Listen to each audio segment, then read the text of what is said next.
What's going on, YouTube? This is SG1 Sports, and you're watching our college football channel. It's time to look back at the 2022 season for the Big Ten and see how the teams did in one-score games to see which teams maybe are overrated and underrated at the end of the season. This can tell us that. Kind of look at the best and worst case scenarios as far as what could have been for these teams this past season.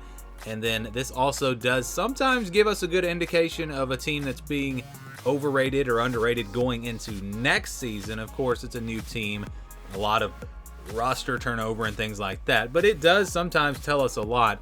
And so we will start with the Big Ten East, and you see Michigan. This is actually going back to 2021. So Michigan was 3-0 in the one-score games. That tells you maybe they were a little overrated, but they bounced. I mean, they had a great year this year. Actually, they were better this year. They were undefeated. But look at Michigan State. They were 4-0 in the one-score games. Tells you maybe they were overrated, and they did drop off this year. Penn State 2-4 tells you they were maybe underrated. They had a better year this season, so it worked out for both of those teams. And then Maryland was 3-0. Tells you maybe they were a little bit overrated, but they were about the same this year. So I guess this worked out. Again, it told us a lot about Michigan State and Penn State, but it did not get it right on Michigan. Because Michigan just got better this year, and they were really impressive. So let's look now at this season, and you see the records. Now let's look at the records in the one-score games. Michigan, once again, was really good in close games, 2-0. Ohio State didn't play any, and I believe, as I was going through and doing this, I don't believe there was another Power 5 team in the whole country that had no one-score games. Ohio State won every game. All 11 games that they won by more than one possession, and then they had the one loss to Michigan, which was more than a one-possession game. So it's like Ohio State was the best team in the country, except for when they played Michigan, and that's really been the case the last couple of years. They just have not played well against Michigan, but they were dominant the rest of the season. It's going to be really interesting to see how they play in the playoffs, see how they play against Georgia. Penn State only had one close game. They were 1-0. Maryland was 3-2. Michigan State again was good in one-score games. They were 3-1, but they had a 5-7 record. And then Indiana and Rutgers, theirs was exactly the same. They were both 3-2 in one-score games. So you see, if these teams had won all of their close one-score games, Michigan could have been 12-0. Ohio State wouldn't have changed. They would have been 11-1. Same thing for Penn State. So all three of these teams really reached their top potential, their best case scenario this season. Maryland could have been 9-3. Michigan State could have made it to a bowl game. Same thing with Indiana and Rutgers. But again, they would have had to win all of their close games to get to a bowl game. How about if these teams had lost all of their one-score games? Michigan could have been 10-2. Michigan could have. It wouldn't have taken that much for them to be 10-2 this past season. Illinois was a one-score game, and I think Maryland was the other one. Ohio State, they still would have been 11-1. Again, they didn't have any one-score games. Penn State had one win in a one-score game that if they had not won that game, they would have been 9-3. Maryland could have been 4-8. Could have been a much different year for them. Look at Michigan State. They could have been 2-10, and Indiana and Rutgers could have been 1-11. So you see, if these teams had lost their one-score games, they could have had disastrous seasons. I mean, really, really bad. But really, no one jumps out here in the Big Ten East. No one had a great record or a horrible record in these one-score games. Michigan and Michigan State were the best at 2-0 and 3-1. I guess no one in the East actually had a losing record in one-score games, which is really interesting. Really interesting. Does it mean anything? Probably not, but it's interesting to look at. All right, how about if these teams had split their one-score games? What would their record have been? And this maybe tells you really how good these teams were. Michigan would have been 11-1.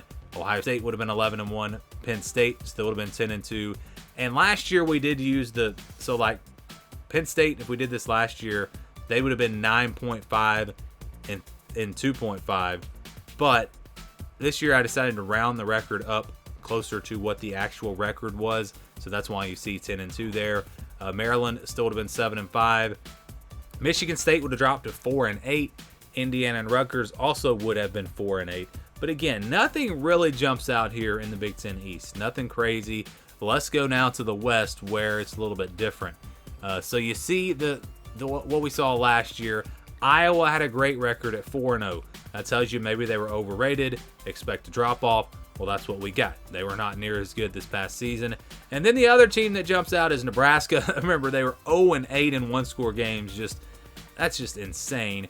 And so you would expect them to have a better year this year. They did have a better year, but it still wasn't a great year. But yes, there was some improvement from 2021. So again, when we go through this, for most teams, it proves to be true. If they were bad in one-score games, they were going to have a better year the next year. If they were good in one-score games, expect them to drop off a little bit the next year. It's just kind of how it works. But again, not always the case. We go now to 2022. You see Purdue, Illinois, Minnesota all at 8-4. Iowa, again, talked about them dropping to 7-5. Wisconsin 6-6. Nebraska only went up one game to 4-8, and then Northwestern there at 1-11.